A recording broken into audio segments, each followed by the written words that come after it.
Hello guys, welcome to my blogs. Guys, आज राख बुधवार का दिन है। आज ख्रिस्तीय समाज, ईसाई समाज द्वारा विशेष आराधना सभा चलाई जाती है। CNI चर्च खूंटी में भी विशेष सभा शाम 5 बजे से चलाई जाएगी। आइए उस सभा में आपको ले चलता हूँ।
पवित्र सुसमाचार, पवित्र मत्ती रचित सुसमाचार के 6वें अध्याय में लिखा है और उसके पहले पद से सुसमाचार आरंभ होता है।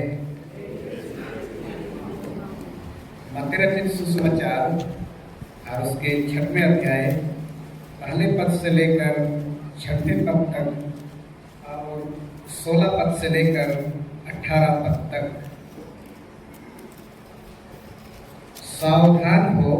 सावधान रहो, तुम मनुष्यों को दिखाने के लिए अपने धर्म के काम ना करो, नहीं तो अपने स्वर्गीय पिता से कुछ भी फल ना पाओगे। इसलिए जब तू दान करे तो अपने आगे तुरही न बजवा, जैसे कपटी सभाओं और गलियों में करते हैं, ताकि लोग उनकी बड़ाई करें। मैं तुमसे सच कहता हूँ कि वे अपना प्रतिफल पा चुके। परंतु जब तू दान करे तो जो तेरा दाहिना हाथ करता है उसे तेरा बायां हाथ ना जानने पाए, ताकि तेरा दान गुप्त रहे, और तब तेरा पिता जो गुप्त में देखता है तुझे प्रतिफल देगा। जब तू प्रार्थना करे तो कपटियों के समान न हो, क्योंकि लोगों को दिखाने के लिए आराधनालयों में और सड़कों के मोड़ों पर खड़े होकर प्रार्थना करना उनको अच्छा लगता है। मैं तुमसे सच कहता हूँ कि वे अपना प्रतिफल पा चुके। परंतु जब तू दान करे तो अपनी कोठरी में जा और द्वार बंद करके अपने पिता से जो गुप्त में है प्रार्थना कर, तब तेरा पिता जो गुप्त में देखता है तुझे प्रतिफल देगा। 16 से आगे। जब तुम उपवास करो तो कपटियों के समान तुम्हारे मुंह पर उदासी ना छाई रहे, क्योंकि वे अपना मुंह बनाए रहते हैं ताकि लोग उन्हें उपवासी जाने। मैं तुमसे सच कहता हूँ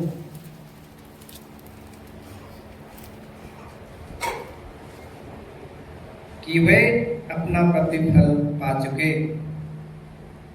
परंतु जब तू उपवास करे तो अपने सिर पर तेल मल और मुंह धो, ताकि लोग नहीं परंतु तेरा पिता जो गुप्त में है तुझे उपवासी जाने। इस दशा में तेरा पिता जो गुप्त में देखता है तुझे प्रतिफल देगा। यह ख्रिस्त का सुसमाचार है। हमारी बैठ जाएगी।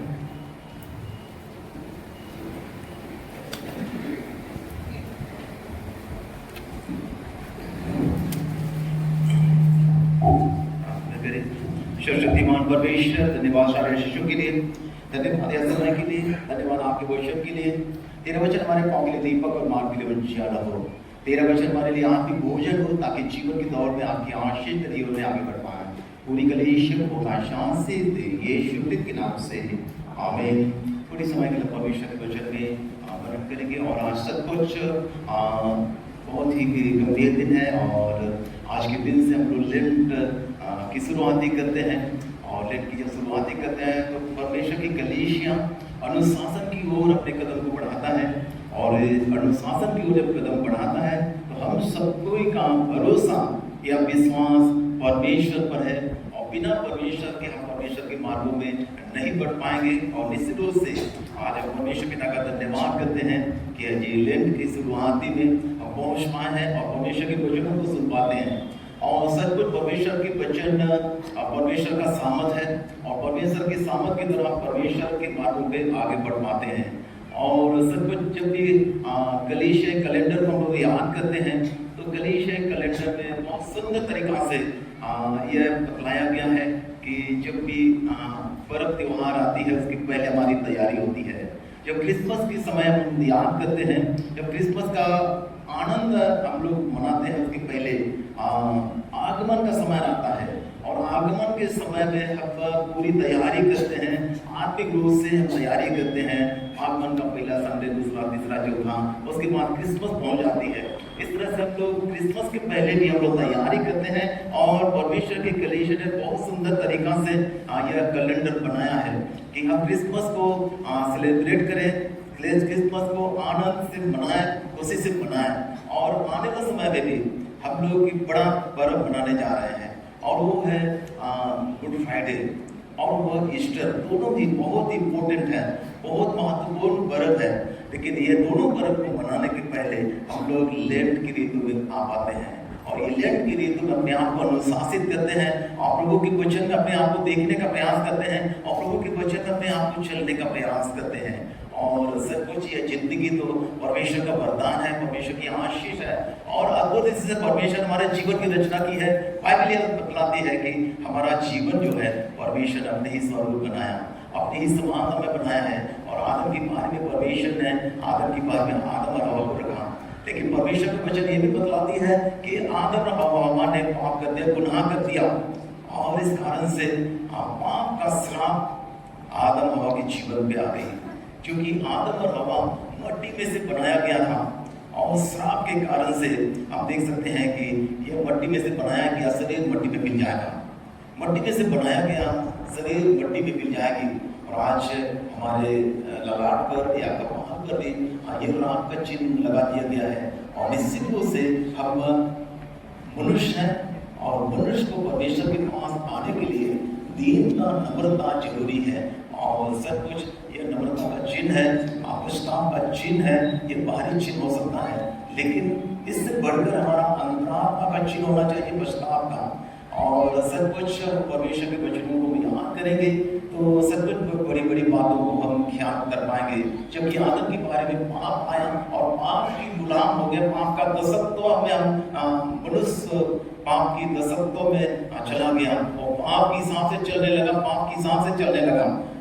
और बाइबल में बतलाती है कि जब मनुष्य की जनसंख्या बढ़ जाती है तो हम बाइबल में पाते हैं कि नूह के समय में भी हम देख पाते हैं कि दुनिया में पाप बढ़ गया था, दुनिया में पाप बढ़ गया था। और बाइबल बताती है कि उस समय बड़ा जल प्रलय आ गया था और दुनिया के लोगों को एक हिसाब से कहा जाए कि मिट गया।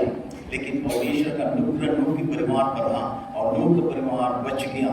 एक हिसाब से नूह का परिवार शुद्ध हो गया, एक हिसाब से नूह का परिवार बच गया।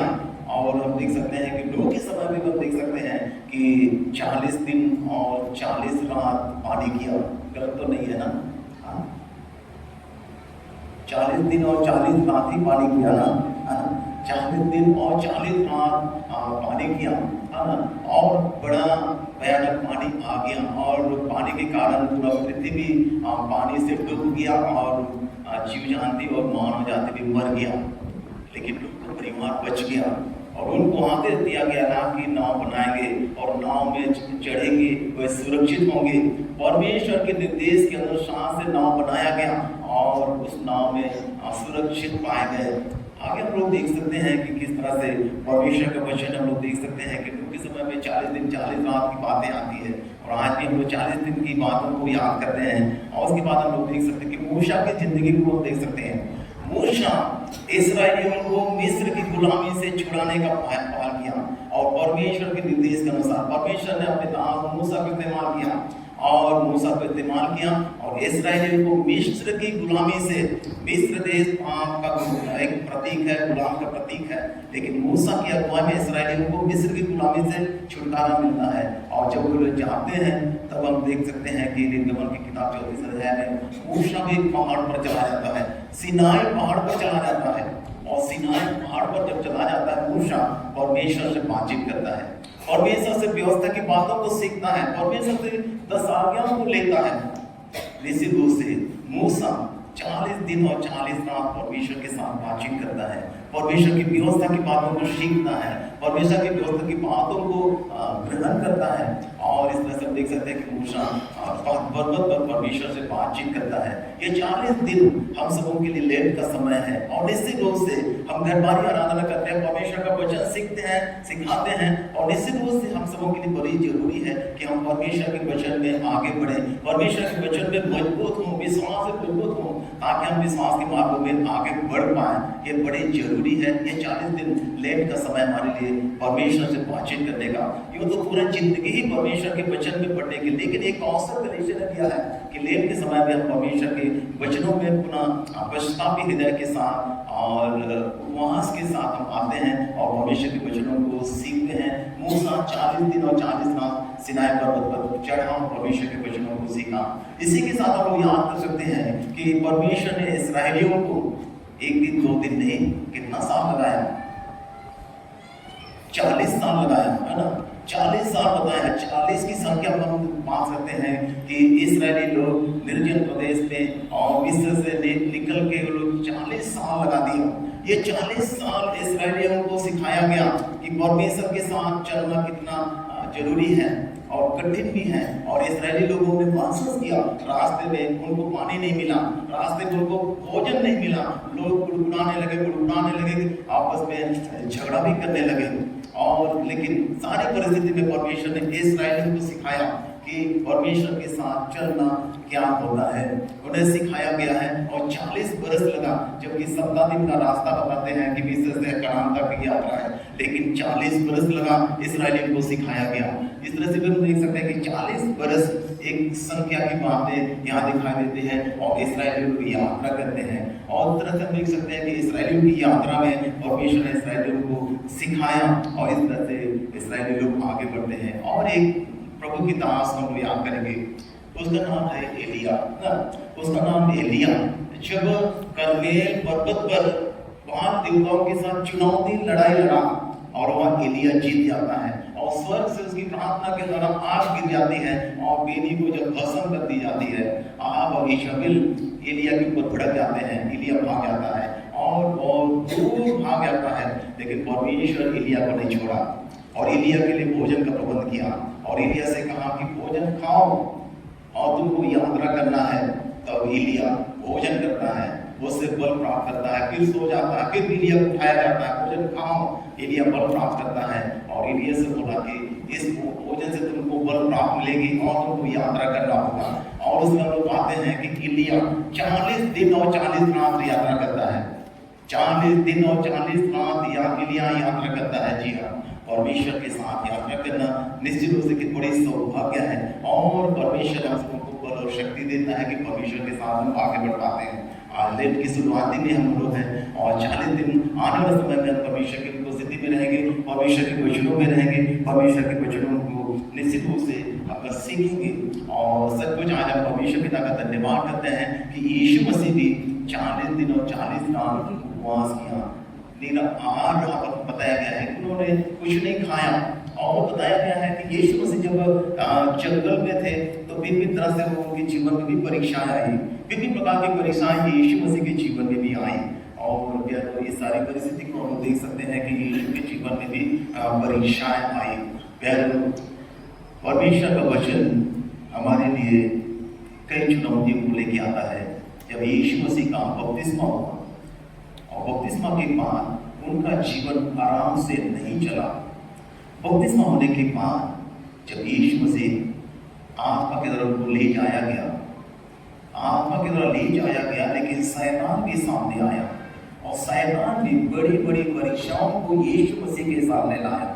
यार हम आत्म अनुशासन की ओर बढ़ते हैं तो हमारे सामने कई चुनौतियां आएंगी, कई परीक्षाएं आएंगी, कोई दो राय नहीं। बिना परीक्षा को जीते हुए हम आगे नहीं बढ़ पाएंगे। हमारे जीवन में परीक्षाएं आएंगी, आंखों की अभिलाषाएं आएंगी, जीविका का घमंड आएगा, बहुत सारी परीक्षाएं हमारे जीवन में आएंगी। तब भी हमको मसीह यीशु के साथ खड़ा रहना होगा, मसीह यीशु के साथ अनुशासन के मार्ग में आगे बढ़ना होगा और निश्चित रूप से परमेश्वर आपको और हमको नहीं छोड़ेगा। ऐसी परिस्थिति में परमेश्वर आपके और मेरे लिए आड़ और ढाल होगा, बल और बुद्धि होगा और परमेश्वर के साथ जो भी चलेगा निश्चित रूप से तकलीफ जरूर होगी, निश्चित रूप से चुनौतियां बहुत बड़ी बड़ी होगी, लेकिन परमेश्वर परमेश्वर के साथ विजयी है। हमारे जीवन में बहुत सारी समस्याएं हो सकती है, गंदी आदतें हो सकती है, लेकिन इन सारी गंदी आदतों से भी यीशु मसीह में छुटकारा दिलाएगा। यीशु मसीह में छुटकारा दिलाएगा। हमारे जीवन में गंदी आदत हो सकती है, गंदी ताकतें हावी हो सकती है, पाप की प्रबलता हो सकती है, लेकिन यीशु मसीह के साथ उसमें हम विजयी हो सकते हैं। तो आज की तारीख में हम परमेश्वर पिता का धन्यवाद करते हैं कि उपवास के दिन में परमेश्वर का वचन हमें प्रेरित करता है। और पुराने नियम के काल में इस्राएलियों के बीच में इस्राएली लोग उपवास क्या करते थे, लेकिन इस्राएली लोगों के जीवन में उनके लिए एक कमेंट किया गया है कि इस्राएली उपवास तो करते थे, लेकिन वो अपनी ही इच्छा को पूरी करते थे और परमेश्वर की इच्छा के अनुसार नहीं चलते थे। आज जैसा की किताब 58 अध्याय में हम देख रहे हैं कि वो लोग उपवास करते थे, लेकिन अपनी इच्छा को ही पूरी करते थे, अपने मन मतलब ही चलते थे। ये उपवास सही नहीं है। उपवास मतलब हम परमेश्वर की इच्छा के अधीन हो। उपवास मतलब खुद को इनकार करना है और परमेश्वर को स्वीकार करना है। अपने जीवन की गंदी लालसाओं को इनकार करना है, गंदी आदतों को इनकार करना है और परमेश्वर की ईश्वरी योजना को स्वीकार करना है। ये खुद इनकार करने का समय है। और लेकिन इस्राएली लोग अपनी इच्छा को पूरी करते थे और इस कारण से उनकी उपवास को दिखाया गया है, आगे कहा गया है, तुम अपने सेवकों से कठिन सेवा लेते हो, तुम अपने सेवकों से कठिन सेवा लेते हो, जो कि नहीं होना चाहिए। आगे लिखता है, जो उपवास तो रखते हो पर आपस में तुम क्या करते हो, लड़ाई झगड़ा करते हो। उपवास और लड़ाई झगड़ा साथ साथ नहीं चलेगा। उपवास करते हो तो आपस में प्रेम की बढ़ोतरी होना चाहिए। उपवास करते तो आपस में क्षमा की बढ़ोतरी होनी, लड़ाई झगड़ा नहीं होना चाहिए। लेकिन इस्राएली लोगों के बीच में यहाँ है, उपवास रखते थे लेकिन आपस में क्या करते थे, लड़ाई झगड़ा भी करते थे। और यही चीज उनके लिए बोला गया कि तुम उपवास करते हो लेकिन आपस में क्या करते हो, लड़ाई झगड़ा करते हो। ये तुम्हारे लिए अच्छी बात है, नहीं है। और इस कारण से तुम्हारी प्रार्थना ऊपर नहीं जाती है। आज की पाठ का हमने सुना है, इस कारण से तुम्हारी प्रार्थना ऊपर नहीं आती है, परमेश्वर के पास नहीं आती है और परमेश्वर तुम्हारी प्रार्थना को नहीं सुनेगा। ऐसी परिस्थिति है कि हम सही रीति से उपवास को अगर नहीं करते हैं, गलत तरीका से उपवास करते हैं, तो वो उपवास हमारे लिए बेकार है और हमारी प्रार्थना परमेश्वर के पास नहीं जाएगी। जब परमेश्वर के पास नहीं आएगी तो परमेश्वर से आशीष भी हम प्राप्त नहीं करेंगे। आगे लिखता है, तुम अपने उपवास जब तुम करो तो अपने आप को दीन करो। आज के पाठ हमने सुना कि जब तुम उपवास करो तो पहला कर्तव्य है कि तुम अपने आप को दीन करो, अपने आप को नम्र करो और नम्रता के साथ प्रभु के सम्मुख आओ। यह तुम्हारी अच्छी उपवास होगी। अपने गुनाहों को अंगीकार करो, अपने पापों को स्वीकार करो, अपनी गंदी आदतों को स्वीकार करो, उन्हें मानो, उन्हें स्वीकार करो और अपना मन को बदलाओ, अपने मन को बदल डालो। ये तुम्हारे लिए अच्छी उपवास होगी। और तुम झाओ के समान अपने सिर को झुकाए रहोगे, ये काफी नहीं है। और ठाठ ओढ़ना ये भी काफी नहीं है। ठाठ ओढ़ना और राग पर बैठना ये भी काफी नहीं है, लेकिन ये जरूरी है। लेकिन इसके अलावे तुम्हारा अंतर आत्मा शुद्ध होना चाहिए, अंतर आत्मा में परिवर्तन होना चाहिए, अंतर आत्मा में बदलाव होना चाहिए, तब यह उपवास तुम्हारे लिए सार्थक होगा। आगे लिखा है, तुम्हारे ऊपर जो जुआ है, अन्याय का जुआ है, गलत आदत का जुआ है, तो उसको क्या कर दो, तोड़ डाल। अब लोग याद करते हैं, जो हमारे कंधे पर जुआ लगाया जाता है उसी के अधीन हो जाते हैं। यह बताया गया है कि तुम्हारे जीवन में जो अन्याय का जुआ है, पाप का जुआ है, उसको तोड़ डाल, उसको तोड़ डाल।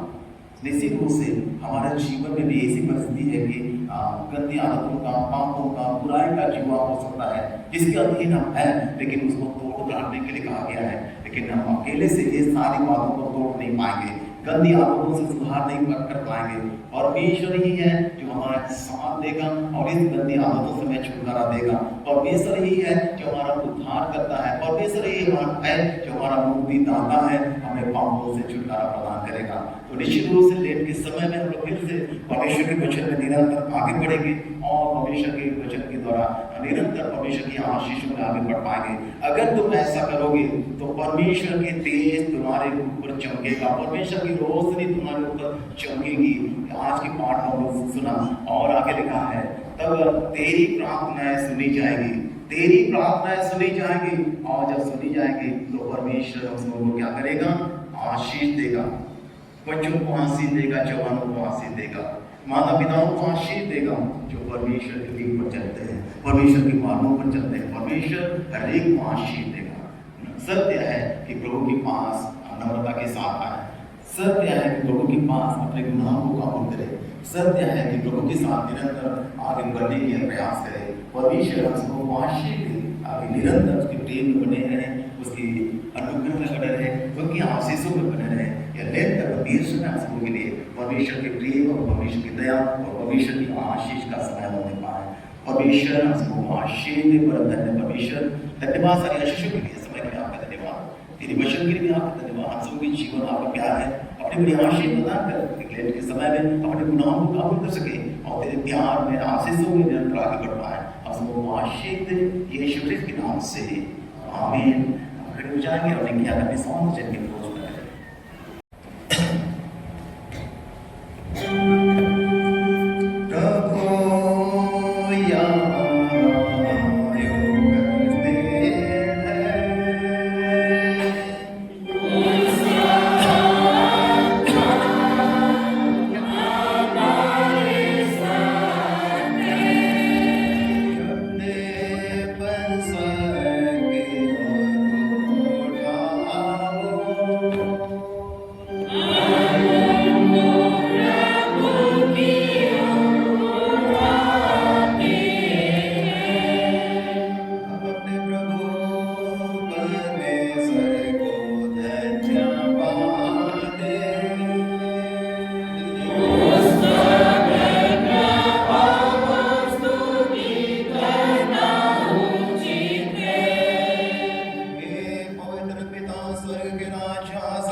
स्वर्गीय पिता अपने पुत्र और उद्धारकर्ता प्रभु यीशु ख्रिस्त के द्वारा हमारे स्तुति गान को सिखाकर हमें जब उसके नमूने पर चलते उसकी आज्ञा का पालन करते यहाँ पर देखे तेरे पवित्र आत्मा के सामने से रोटी दाख रसिया भेंट हमारे लिए इसकी दे और रखो जो हमारे निमित्त पर और जिए उठा जिस रात्रि प्रभु यीशु ने पकड़वाया गया उसने रोटी ली और मुझे धन्यवाद देकर तोड़ी और अपने शिष्यों को दिया और कहा लो खाओ यह मेरी देह है मेरी स्मृति में ऐसा ही किया करो। इसी प्रकार भोजन के उपरांत उसने कटोरा लिया और मुझे धन्यवाद देकर अपने शिष्यों को दिया और कहा तुम सब इसमें से पियो क्योंकि यह नई वाचा का मेरा रक्त है जो बहुतों की पाप क्षमा के लिए पकाई जाती है जब भी तुम इसे पियो तो मेरी स्मृति में ऐसा ही किया करो। इसलिए हे स्वर्गीय पिता से की स्मृति में रोटियां दाख इसको पृथक करते हैं हम उसके क्रूस पर एक ही बात समर्पित सिद्ध बलिदान को उसके मृतकों में से पुनरुत्थान को और स्वर्ग इसके आरोहण को आने से बनाकर घोषित करते हैं और हम उसके महिमा से आने की प्रतीक्षा करते हैं।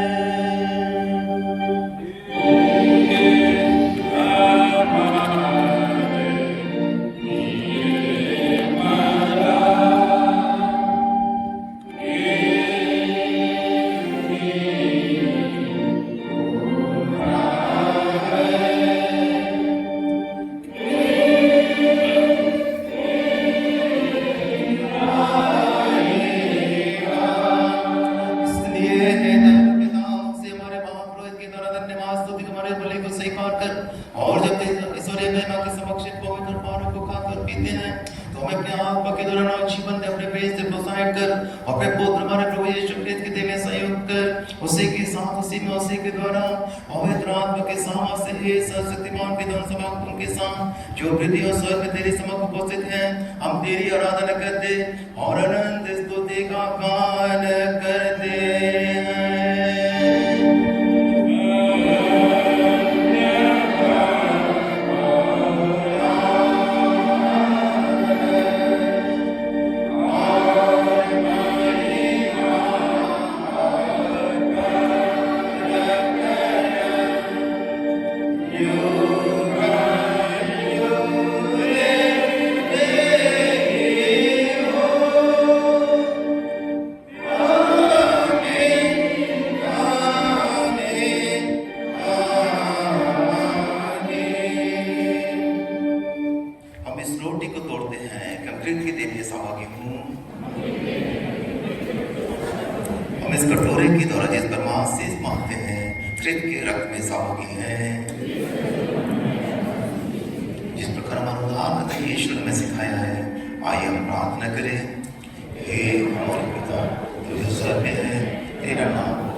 विश्वास के साथ पास आए और हमारे प्रभु यीशु ख्रिस्त की देह को उसने तुम्हारे लिए दी और उसके रक्त उसने तुम्हारे लिए बहाया लो स्वर्ग यीशु तुम्हारे लिए बड़ा और धन्यवाद करते हैं और विश्वास के साथ खाइए।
अब यीशु कहता है अपने लिए स्वर्ग में धन इकट्ठा करो, क्योंकि जहां तेरा धन है वहां तेरा मन भी लगा रहेगा। मैंने विश्वास के साथ इस साक्रामेंट को ग्रहण किया। आइए परमेश्वर को धन्यवाद दे, धन्यवाद की प्रार्थना एक साथ अर्पित करें।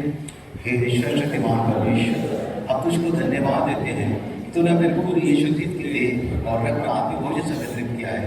अब हम उसी के द्वारा अपने आप को यीशु के परिणाम होने के लिए तेरे शब्द का अर्पण करते हैं। यह वर्द है क्योंकि तेरे प्राण के सामने से बड़े गुणों तरिया से बिताओ और अपने जीवन का सेवा के द्वारा हर समय तेरी रूप में ग्रहण करते रहे। आमीन। परमेश्वर धन्यवाद सभी आशीषों के लिए, और आपने हमारी इच्छा अपनी नई वांछा को स्थापित की है जो आपकी देह और लहू है, इसे हम ग्रहण करते हैं और धन्यवाद स्वरूप एक अर्पण की गई है तेरे हाथों में समर्पित करते हैं। को स्वीकार कर ले और इसे ग्रहण कर आशीषित कर, ताकि दान तेरे नाम की महिमा के लिए काम में आने पाए। प्रभु यीशु ख्रिस्त के नाम से आमीन।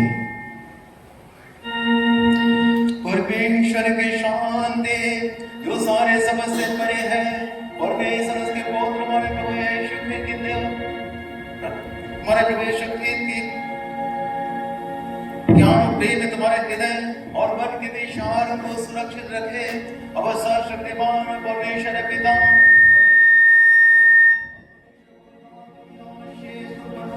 और सदा सर्वदा तुम्हारे शांत रहे।